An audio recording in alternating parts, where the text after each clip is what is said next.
Kettlebell RDLs are hands down probably the easiest way to start to load the hinge and really teach a really great hinge.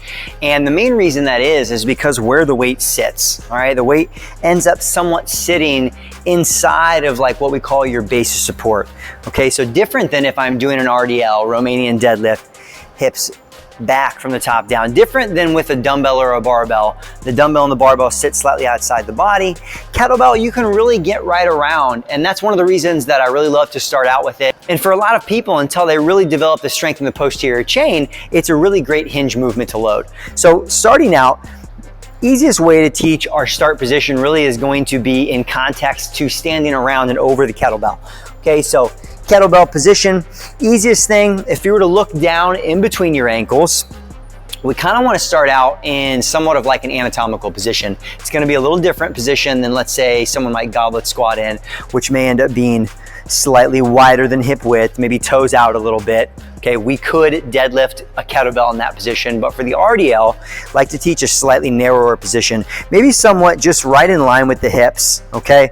Toe out a little bit if they need it, but for the most part, having those toes pointing a little bit more forward than with our squat, since we are gonna be hinging and we're not limited by ankle range of motion in the exercise. So if you're to look down in a good start position with a kettlebell deadlift, if you look straight down, the horns of that kettlebell would really be right inside of your ankle bones. So that's a great place to make sure that as I'm coming down, make sure that I'm not out in front with that weight, okay? Because I don't want to place my back in a bad position. So having that kettlebell right in between the ankle bones, make sure that I'm almost having to reach back with my hands, which really forces me into a good hip hinge, okay? So great start position. Now, the thing is, we usually don't really want to do and teach RDLs from the ground first. We want to start from top down until we build the strength and flexibility to be going from the ground. So starting from the top, you can still use that start position as a cue to kind of where the kettlebell would end as we're going down.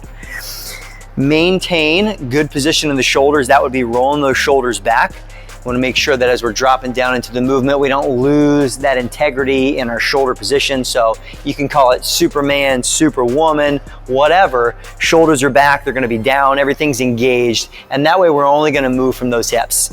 Now from there, pushing the hips towards the back wall. Try not to have any change in the position of the rest of my back.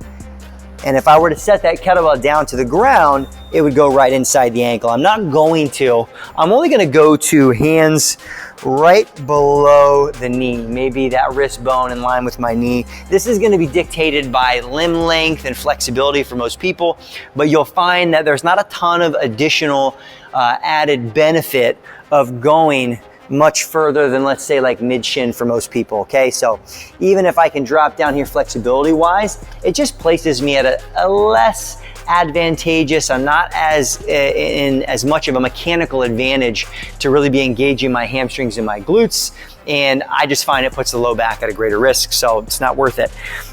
But you guys will be able to maintain, and you guys will be able to figure out that range of motion as you're doing the exercise. Hips back and down. Just as long as I'm getting some good tension in the glutes and the hamstrings, I'm able to maintain good alignment of my back. Okay, head's not forward and up. We're just maintaining, almost like you're looking right down in front of you. Hips go back, nice control.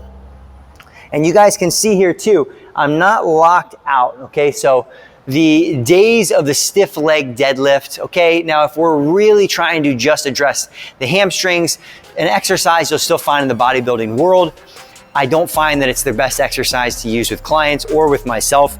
A slight bend, kind of like a soft baby bend in those knees as we hinge back. Just easier to maintain the tension in the glutes and the hamstrings and keep it out of that low back than if I straighten out and lock those legs. So even at the bottom, all right, I'm in a good locked out position at the top, hips back and down, knees bent a little bit here, just focusing on that hinge for our Romanian deadlift. You'll also find maybe one of the disadvantages of, especially as you get stronger and you're using a really heavy and large kettlebell, disadvantages of the kettlebell position with your hands being together like this is it does make it harder to maintain good shoulder position. But for a lot of people, it's gonna be a while before that happens until you're really working with heavier weights in between, holding and hip back. All right, so RDLs, hips back and down, coming right to about mid shin or right below the knee, wherever I can maintain that good position. And then make sure from the bottom here, I want to cue and think about pushing my feet through the ground, okay? Because generating tension through the ground from the feet, make sure that we're engaging more glutes and hamstrings in the exercise. So kettlebell RDL, really, really great way to start loading up that hinge motion. A couple of your main cues to keep in mind. We want to make sure that there is a slight bend in the knees as we lower the weight down, drop those hips back. We want to make sure that we don't allow the shoulders to roll forward and lose tension. And we also want to make sure we don't get out too far in front with that weight. Kettlebell should end up right inside of those ankle bones, and then drive the feet through the ground to finish the exercise.